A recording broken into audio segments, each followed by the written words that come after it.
Shalom, selamat pagi Sobat Maestro yang dikasih Tuhan. Segera kita akan mendengar program rohani Immanuel Sumber Shalom dari GGP Shalom Bandung.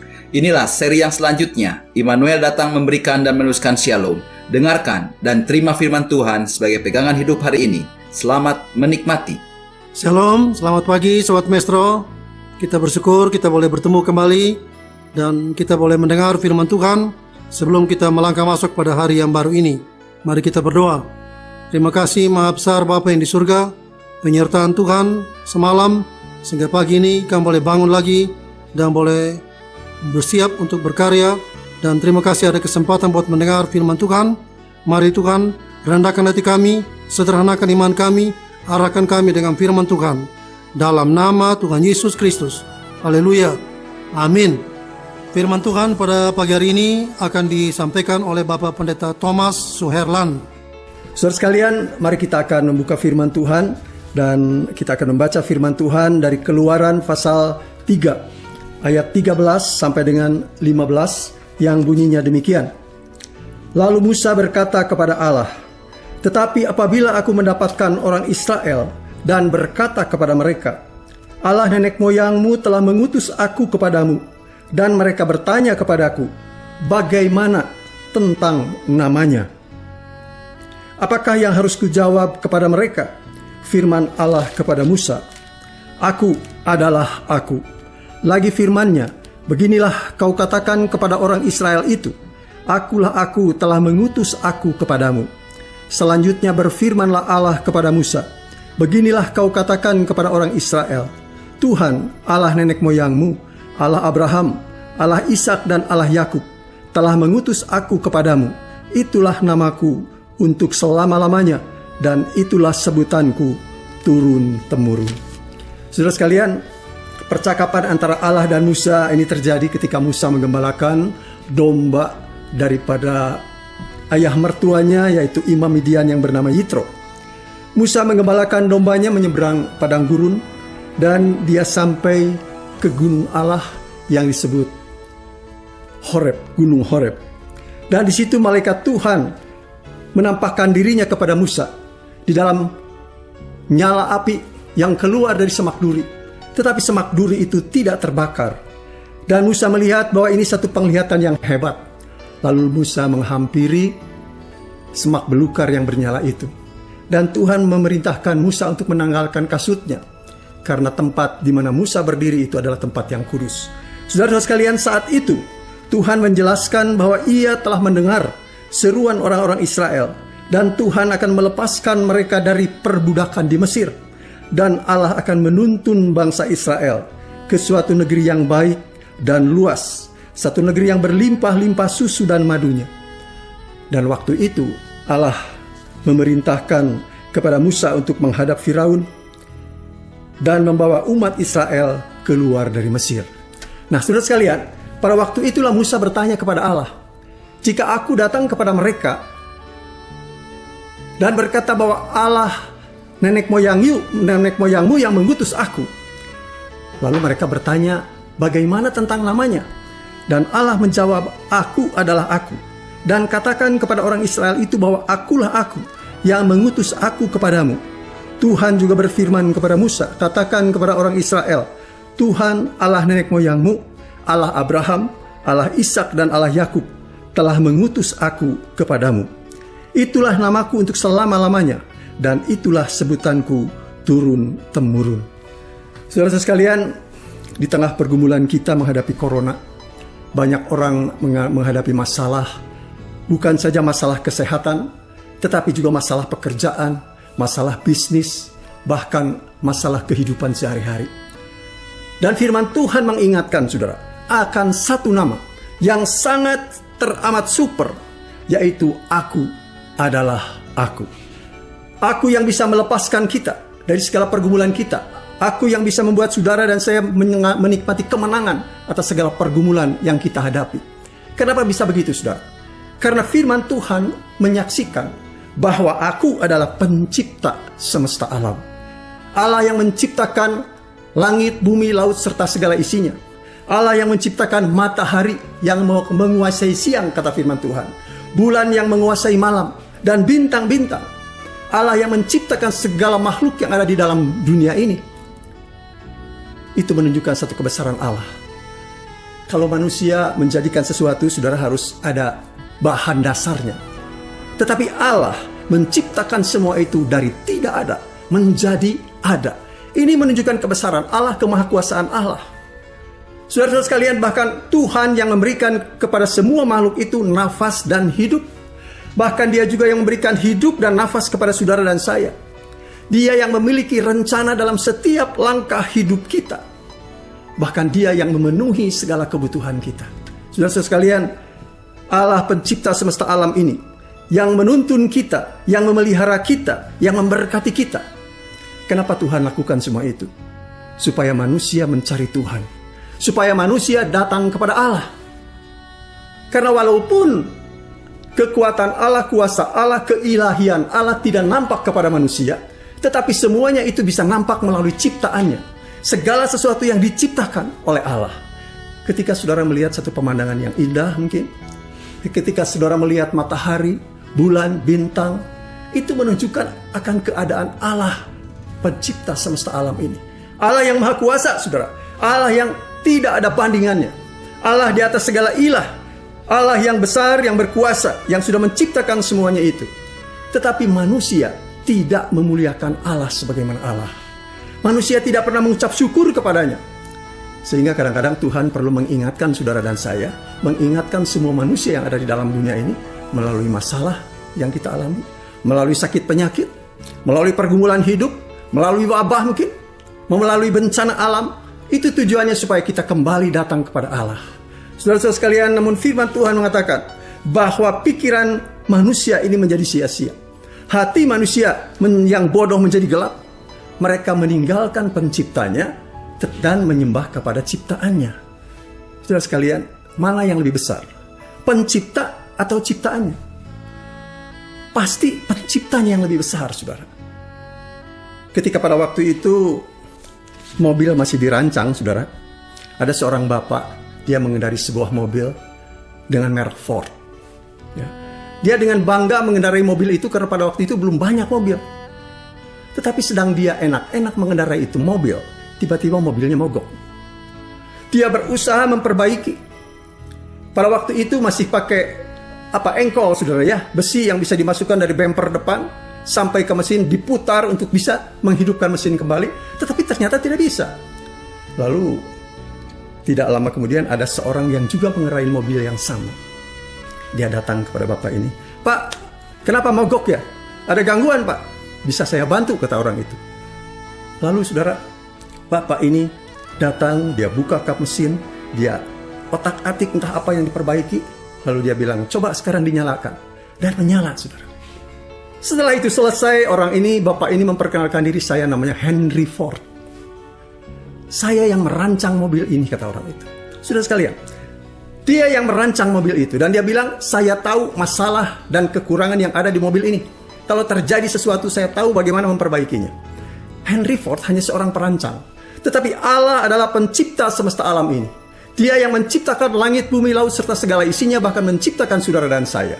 Jadi tidak ada masalah yang terlalu sulit buat Tuhan. Yang terlalu berat buat kita untuk kita hadapi, jika itu dihadapi bersama dengan Tuhan yang menciptakan kita. Yang menciptakan semesta alam ini. Saudara-saudara sekalian, ketika Daud menghadapi Goliat, ya, orang Filistin, seorang tentara yang tinggi besar, yang di atas kertas Daud pasti kalah. Tetapi Daud bilang begini, engkau mendatangi aku dengan pedang dan tombak dan lembing. Tetapi aku, kata Daud, mendatangi engkau dengan nama Tuhan semesta alam. Tuhan yang menciptakan semesta alam ini. Dan saudara tahu ceritanya, Daud berhasil mengalahkan Goliat. Hanya dengan sebuah batu yang diumban tepat kepada dahinya, Goliat mati dan Daud menang. Kenapa Daud bisa menang, saudara? Karena dia datang, dia melihat Goliat itu hanya satu halangan buat dia, suatu manusia memang tinggi besar, tetapi Allah Tuhan semesta alam itu lebih besar daripada Goliat. Saudara, kita seringkali kalah menghadapi pergumulan karena apa? Karena terlalu fokus kepada masalah kita. Terlalu fokus kepada pergumulan kita. Kita lupa bahwa kita punya Allah yang aku adalah aku. Allah yang menciptakan semesta alam ini, Allah yang besar. Allah yang di atas segala ilah. Saudara sekalian, firman Tuhan mengatakan dalam Mazmur 95 ayat 7 bahwa kita adalah sebenarnya umat gembalaannya dan kawanan domba tuntunan tangannya. Kita ini umat gembalaannya dan kawanan domba tuntunan tangannya. Jadi saudara dan saya, setiap orang yang percaya itu akan dipelihara, dilindungi dan diberkati oleh Tuhan. Saudara sekalian, Dia adalah Tuhan atas segala Tuhan. Dia adalah Raja atas segala Raja. Tidak ada yang lebih besar daripada Allah yang kita puji dan sembah. Tidak ada kuasa yang lebih besar dari Dia. Saudara sekalian, karena itu jangan cari kuasa lain, tetapi kita tetap berpegang, bersandar kepada Dia yang menciptakan semesta alam ini. Saudara, firman Tuhan juga mengatakan, Aku adalah Yesus Immanuel. Di dalam Yohanes pasal 1 ayat 1 sampai dengan 18, di situ dikatakan, saudara, bahwa Yesus adalah Allah yang telah menjadi manusia. Dan Yesus itu adalah Immanuel, yang artinya apa? Allah yang menyertai kita. Berarti saudara dan saya hidup, setiap orang yang percaya ini, yang percaya dan mempunyai Tuhan Yesus Immanuel di dalam hidupnya, maka dia mempunyai Allah yang menyertai dia. Namun saudara, apakah saudara menikmati, merasakan kuasa Allah di dalam kehidupan saudara dan saya? Apakah saudara dan saya menikmati Yesus Immanuel sebagai Allah yang menyertai kita? Di mana Yesus Immanuel ada dalam perahu kehidupan kita? Jangan-jangan saudara, Yesus Immanuel ada, tetapi Dia ada di buritan dalam perahu kehidupan kita. Seperti murid-murid Yesus. Pada suatu kali Yesus mengajak muridnya, marilah kita bertolak ke seberang, kata Tuhan Yesus. Saudara, jarak dari Kapernaum sampai dengan ke Gadara itu lebih kurang 15 km. Ya. Dan Tuhan Yesus mengajak muridnya untuk menyeberang. Firman Tuhan mengatakan, lalu murid-murid membawa Yesus naik di dalam perahu. Tuhan Yesus duduk di dalam perahu. Setelah berapa lama berjalan, saudara, tiba-tiba datanglah angin taufan menyerang perahu ini. Buat murid-murid Tuhan, badai taufan di Danau Galilea itu kecil, nggak ada masalah karena mereka mantan nelayan di situ. Jadi mereka berusaha menghadapinya, saudara, dengan pengalamannya, dengan kekuatannya, dengan pengetahuan dia. Mereka mencoba mengatasi taufan ini. Layar di perahu Galilea itu segitiga, saudara, ya, ke atasnya kecil, ke bawahnya melebar. Ya. Dan itu diturunkan, tetapi air terus masuk, perahu akan tenggelam. Petrus dengan teman-temannya, murid-murid Yesus tidak berkuasa lagi, tidak bisa mengatasi semua itu. Lalu dia ingat kepada Tuhan Yesus. Dia lihat Yesus ada di buritan. Lalu dia bilang apa, saudara? Guru, engkau tidak peduli, katanya, kalau kita binasa. Saudara, itu yang sering dilakukan oleh kita sebagai orang-orang yang percaya. Kita menjalankan perahu kehidupan kita sendiri. Kita menjalankan perahu rumah tangga kita sendiri. Kita menjalankan usaha bisnis kita sendiri. Rencana kita jalankan sendiri. Pada suatu saat saudara menghadapi satu jalan yang tidak bisa diatasi lagi. Keterbatasan manusia. Maka saudara datang kepada Tuhan. Tetapi bagaimana cara datangnya? Mengomel sama Tuhan. Tuhan, kenapa saya harus mengalami ini? Tuhan, kenapa Tuhan tidak mendengar doa saya? Tuhan, kenapa Tuhan tidak memberkati saya? Padahal salah kita, saudara. Kenapa? Karena Yesus Immanuel dibiarkan di buritan dalam perahu kehidupan kita. Harusnya dia menjadi nakhoda, memimpin kehidupan kita, memimpin rumah tangga kita, memimpin usaha pekerjaan bisnis kita, memimpin rencana kita. Maka kita akan menikmati penyertaan Tuhan. Saudara, dalam Amsal 3 ayat 6 dikatakan di sana, akuilah dia dalam segala lakumu, maka ia akan meluruskan jalanmu. Atau di dalam terjemahan sehari-hari dikatakan, dalam segala perbuatanmu utamakanlah Allah, maka ia akan menuntun engkau dan memahkotai engkau usaha-usahamu dengan keberhasilan. Utamakan Allah dalam segala lakumu. Utamakan Allah dalam rumah tanggamu, dalam usaha, dalam bisnis, dalam rencana kita, maka Tuhan akan menuntun, kata firman Tuhan. Saudara ya, kalau saudara sudah berdoa, menyerahkan sama Tuhan, ingat Tuhan menuntun. Jadi kita berjalan di dalam tuntunan Tuhan, mengandalkan Tuhan, maka Tuhan akan memahkotai saudara dan saya dengan keberhasilan, dengan kemenangan. Saudara, Yesus Immanuel juga adalah juru selamat dunia ini. Karena firman Tuhan mengatakan, dalam Kisah 4 ayat 12, dan keselamatan tidak ada di dalam siapapun juga, selain di dalam Dia. Sebab di kolong langit ini tidak ada nama lain yang diberikan kepada manusia, yang olehnya kita dapat diselamatkan. Tidak ada nama lain. kita patut bersyukur kita punya Yesus yang sudah menjadi juru selamat kita. Bahkan dikatakan juga dia adalah jaminan keselamatan. Kenapa dikatakan jaminan keselamatan, saudara? Karena Tuhan Yesus berkata dalam Yohanes 10 ayat 28, Aku memberikan hidup yang kekal kepada mereka, dan mereka pasti tidak akan binasa sampai selama-lamanya, dan seorang pun tidak akan merebut mereka dari tanganku. Aku memberikan hidup yang kekal, kata firman Tuhan. Kata Tuhan Yesus. Jadi saudara, kita diselamatkan dan kita juga diberi kepastian, diberikan hidup yang kekal. Namun hidup yang kekal itu baru kita bisa nikmati kalau kita sudah sampai kepada panggilan Tuhan, sampai akhir hidup kita. Sedangkan kita masih ada di dalam dunia, bagaimana bisa mempertahankan keselamatan itu? Tuhan memproses kita dalam rangka jaminan keselamatan.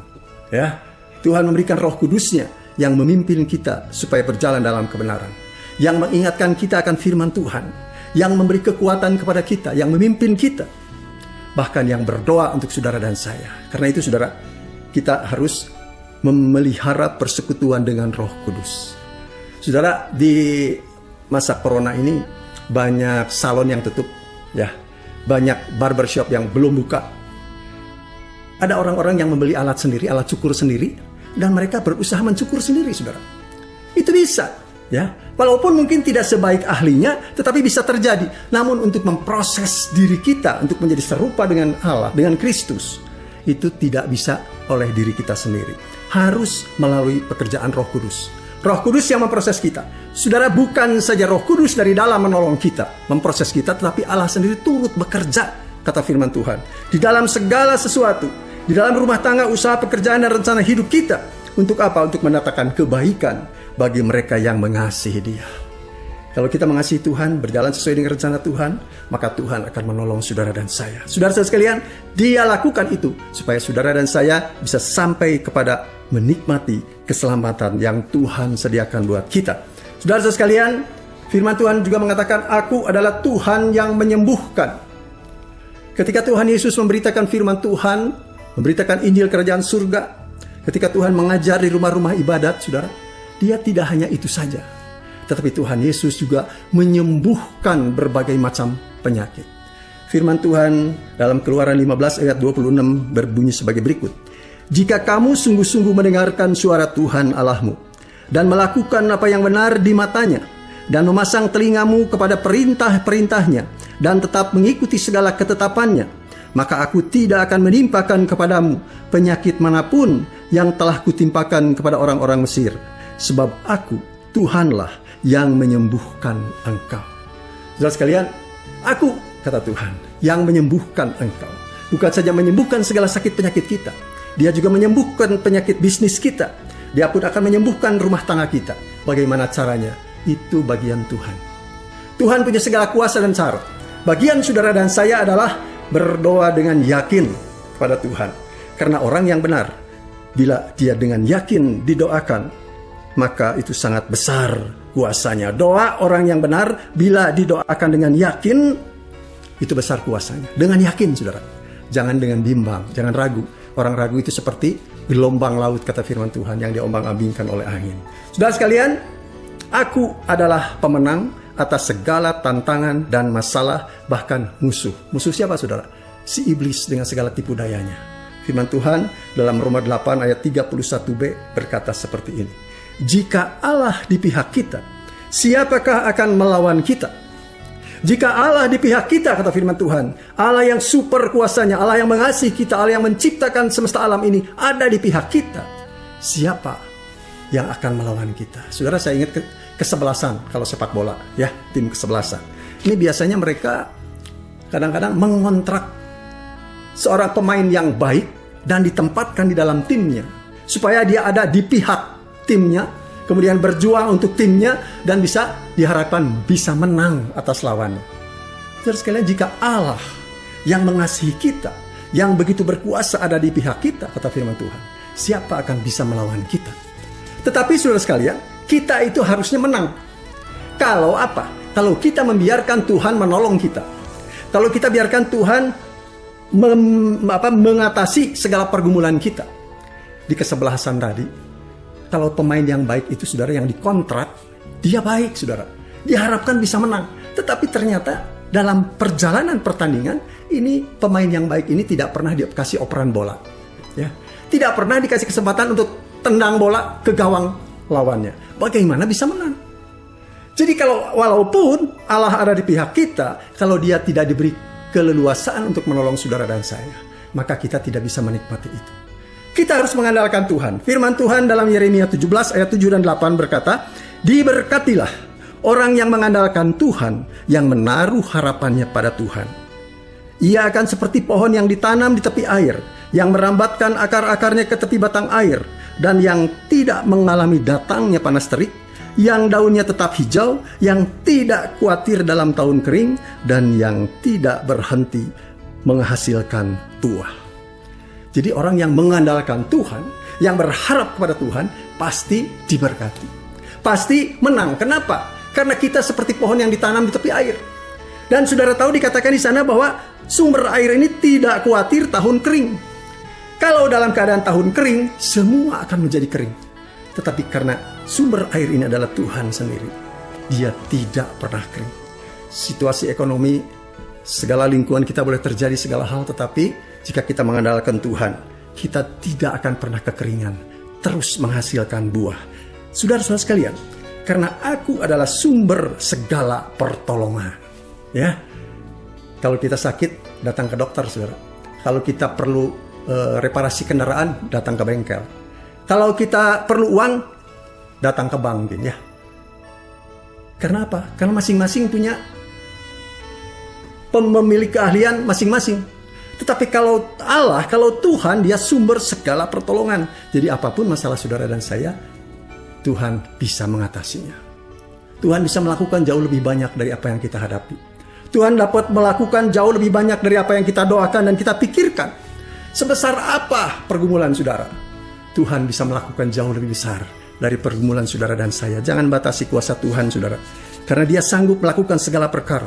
Dia sumber dari segala pertolongan. Jangan bilang kalau persoalan ini terlalu besar buat saya. Mungkin buat Bapak kecil, buat saya besar. Tetapi bagi Tuhan tidak yang terlalu besar. Sebesar gunungkah? Tuhan sanggup menjawab lebih besar dari itu. Yang terakhir, saudara, Aku adalah jawaban atas segala pergumulan doa. Dalam Yeremia 33 ayat 3, firman Tuhan berkata begini, "Berserulah kepadaku, maka Aku akan menjawab engkau, dan memberitahu kamu hal-hal yang besar, yang tidak terpahami, yakni hal-hal yang tidak kau ketahui." Saudara, firman Tuhan bilang apa? Berserulah kepadaku, maka Aku akan menjawab engkau dengan hal-hal yang besar. Artinya apa, saudara? Pada saat kita berdoa, kita yakin kepada siapa kita berdoa. Kepada Dia pencipta langit dan bumi. Kepada Dia Allah yang besar, Allah di atas segala ilah, Allah yang maha kuasa. Dan pada saat kita berdoa, kita yakin Tuhan sedang memproses doa kita, siap dengan jawaban yang terbaik. Bahkan kata firman Tuhan mengatakan, Aku akan menjawab dengan hal-hal yang besar, yang tidak terpahami, bahkan tidak kau ketahui. Nanti ketika Tuhan menjawab, saudara, maka saudara akan berkata, kok bisa ya? Harusnya tidak ada harapan, kok bisa ya? Itu adalah kebesaran Tuhan. Saudara-saudara sekalian, kita patut bersyukur, kita patut memuji Tuhan, karena di tengah-tengah pergumulan kita pada saat ini, Alkitab mengingatkan ada satu nama yang bisa menjadikan kita pemenang. Aku adalah Aku. Aku adalah pencipta semesta alam. Aku adalah Allah di atas segala ilah, Tuhan di atas segala Tuhan, Raja di atas segala Raja, Yesus Immanuel, bahkan pemenang atas segala tantangan dan jawaban segala doa saudara dan saya. Siap memberkati saudara dan saya. Saudara percaya, kalau kita mengandalkan Dia, maka kita akan melihat kebesaran Tuhan. Haleluya. Amin. Mari kita berdoa. Terima kasih Maha Besar Bapa yang di surga. Tuhan telah berbicara, Tuhan telah berfirman. Biarlah Tuhan juga yang menyempurnakan, meneguhkan dan membenarkan setiap firman yang telah kami dengar pada pagi hari ini. Dan Tuhan sendiri juga yang memimpin kami dalam seluruh kegiatan kami pada hari ini. Tuhan memberkati semua yang telah mendengar pada pagi hari ini. Yang sakit Tuhan sembuhkan, yang lemah Tuhan kuatkan, yang ragu-ragu Tuhan mantapkan. Ada masalah-masalah dalam rumah tangga, dalam usaha dan pekerjaan, Tuhan pimpin keluar yang satu kemenangan. Tuhan memberkati juga Radio Maestro dengan segala pergumulannya, sehingga melalui radio ini nama Tuhan boleh dipermuliakan. dalam nama Tuhan Yesus Kristus. Haleluya. Amin. Kita telah mendengarkan firman Tuhan yang berkuasa, meneguhkan, menyegarkan, bahkan memulihkan kita. Kalau saudara ingin pelayanan konsultasi lebih lanjut, saudara bisa menghubungi GGP Shalom, Jalan Semar nomor 36 Bandung, telepon 6012-604. Saudara-saudara yang belum mengambil keputusan di mana saudara akan hidup berjemaat, saudara dan keluarga bisa berbakti bersama kami pada hari Minggu, jam 7, jam 9 pagi, dan setengah 5 sore. Kami mengundang dan menanti saudara sampai bertemu kembali pada waktu dan gelombang yang sama. Tuhan memberkati.